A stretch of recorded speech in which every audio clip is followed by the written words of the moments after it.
Arlington is getting ready to welcome the world, and getting around the city will be a big part of that experience. I'm Jay Warren, and in this episode of Arlington Welcomes the World, we're breaking down transportation and traffic, what to expect, how to plan ahead, and how the city is working to keep Arlington moving during the FIFA World Cup 2026.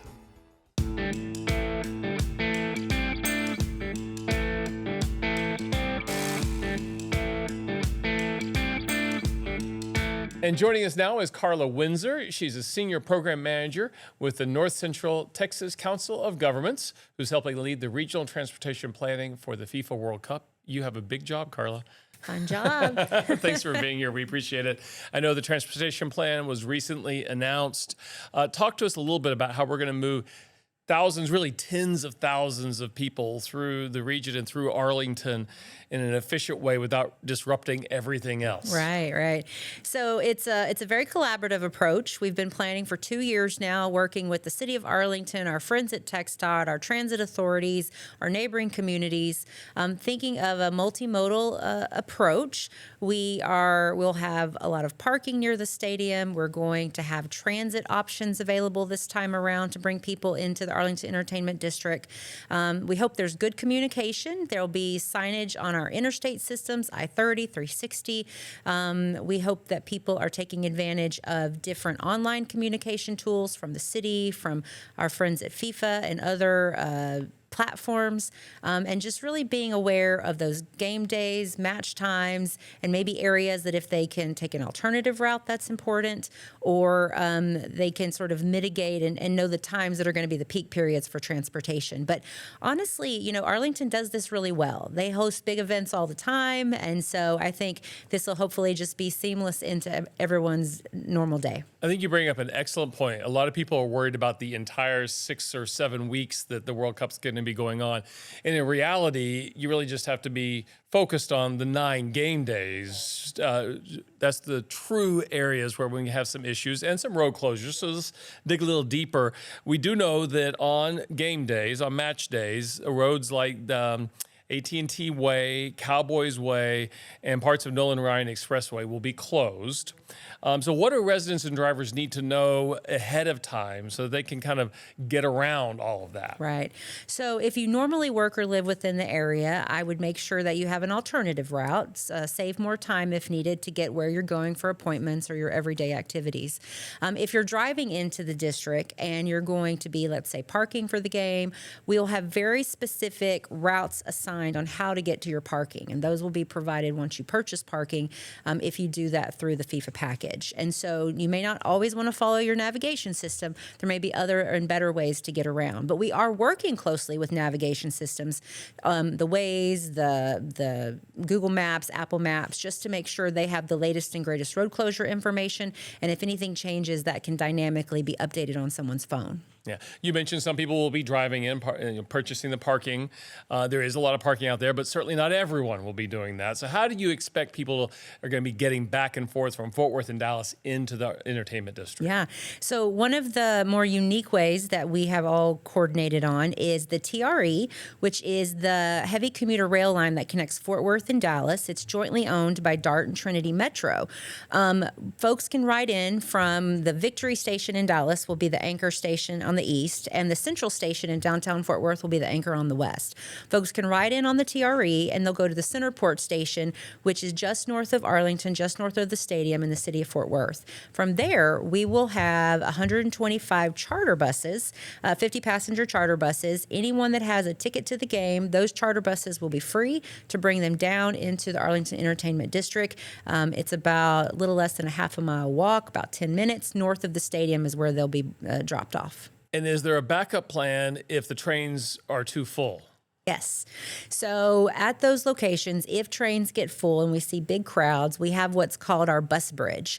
So this is a dynamic system of additional buses that will bring people from the stations directly to the Arlington Entertainment District. And it skips that step, just making sure we have enough room on the trains. And the trains hold 1,000 capacity each direction. They really hold 1,200, but we're saving a few seats for everyday commuters.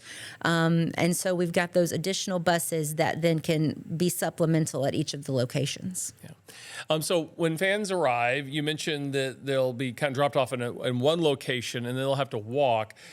Talk to us a little bit about what that is going to look like and the safety features there. Sure. So from our bus hub, which is north of Nolan Ryan along Pennant, we are closing down one of the travel lanes. We're putting up concrete barricades. They'll be wrapped with all of the FIFA signage and everything. And so pedestrians will have a full travel lane plus the adjacent sidewalk to walk from that area direct to the stadium. We also have our rideshare lot, which is operating in the eSports Stadium parking area, and we've got wide sidewalks that are connecting from that location down to the stadium. We've partnered with the city of Arlington to fund around $5 million of additional sidewalks in the Arlington Entertainment District, and so they're making sure all the sidewalks have ADA accessibility features, that they're wide, and then Arlington Fire, EMT, and Police are going to have shade structures, cooling stations along those walks, so that if anybody has any issues after the game or even before the game, there are places where someone could assist you. Yeah. You mentioned some of the navigation apps. What tools like that, or are there other tools that people should be downloading and utilizing, either whether they're trying to avoid the traffic or they know they're going to be in the middle of it, what they need to do? If you're going to take transit, you definitely want to download the GoPass app. So that can be used for any of our transit systems here in the Metroplex, and it'll walk you through purchasing your ticket to ride the TRE, updated schedules, all that kind of information.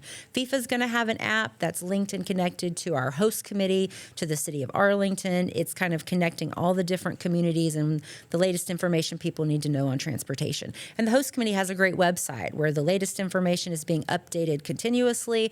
And so I'd also check that before you head out on your trip. And we always encourage people to follow the City of Arlington. Yes. We'll be posting information regularly as well. And you can also find information, of course, on our website. Excellent. Too. So, hey, Carla, thanks so much. I know you've got a lot that you've got to be doing. You could be spending your time elsewhere. We appreciate you coming in here today to talk to us about transportation. All right, we're excited. Yeah, okay. Thank you. Thank you.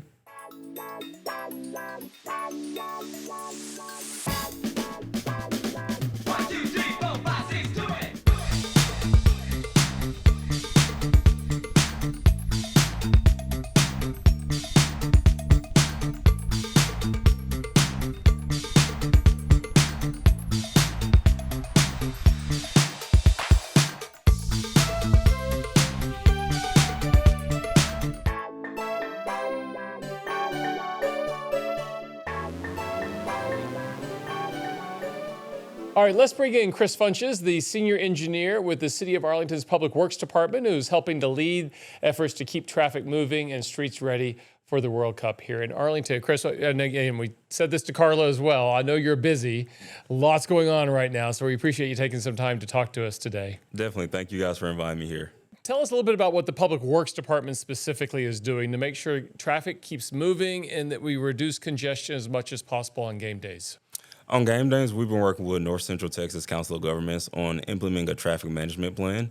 A part of that traffic management plan is just pretty much figuring out where attendees are parking, where buses are going to be parked at, and make sure that everybody has an experience of pretty much efficient travel to and from the game.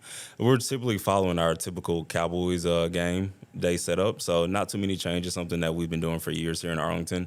We've also made an investment into a couple of projects out there as far as overhead DMS boards, renewals, actually adding a couple locations to pretty much communicate messages to people on the roadways. Along with that, we made an investment in relocating our TMC to the new MOP building, while also making an investment in renewing our signal system software.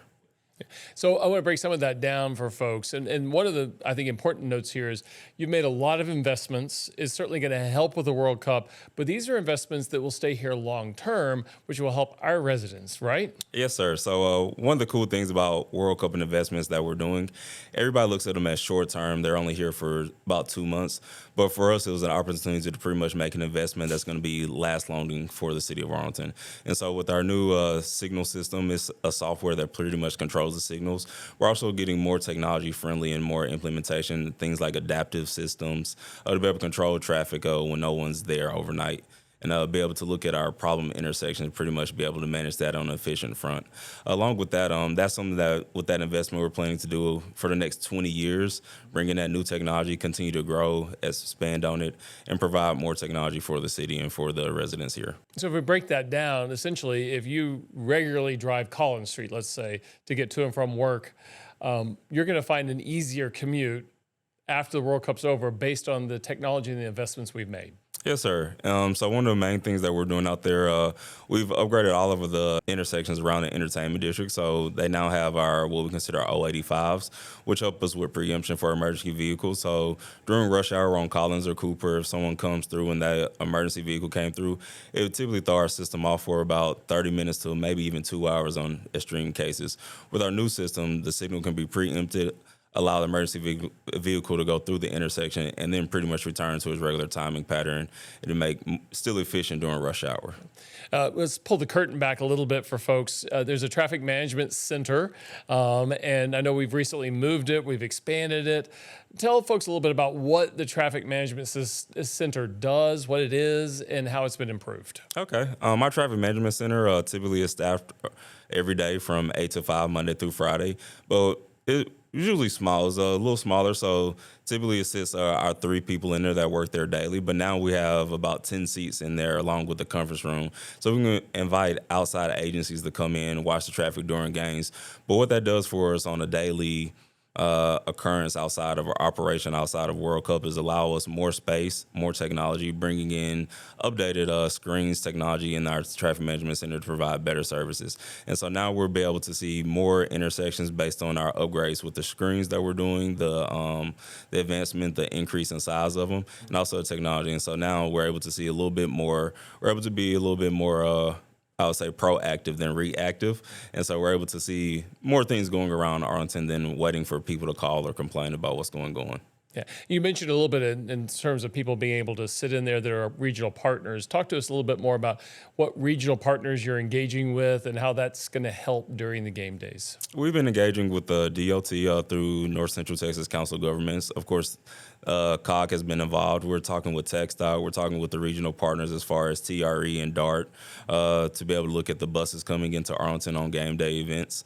And so we've been working with APD, our EOC with Irish, and so pretty much are just partners in general across the city, across the region, as you mentioned. We've been able to get them in and let them know that now they have a place to sit rather than come stand like they would in our old TMC. All right, let's wrap it up with this. If you're an Arlington resident and you don't want to be in the middle of all the mess on game days, what's your biggest piece of advice? I would say learn when the game days are, what time the games are happening, and also an alternate route to get to and from where you're trying to go. Yeah, very good. All right, well, Chris, we sure do appreciate you and the entire team. There's a lot of people behind the scenes working on this to make sure that we're going to have very smooth traffic days, both for residents and visitors, and we appreciate you all. Yes, sir. Thank you. And for the latest updates on World Cup preparations, events, and what to expect in our community, visit arlingtontx.gov/World Cup.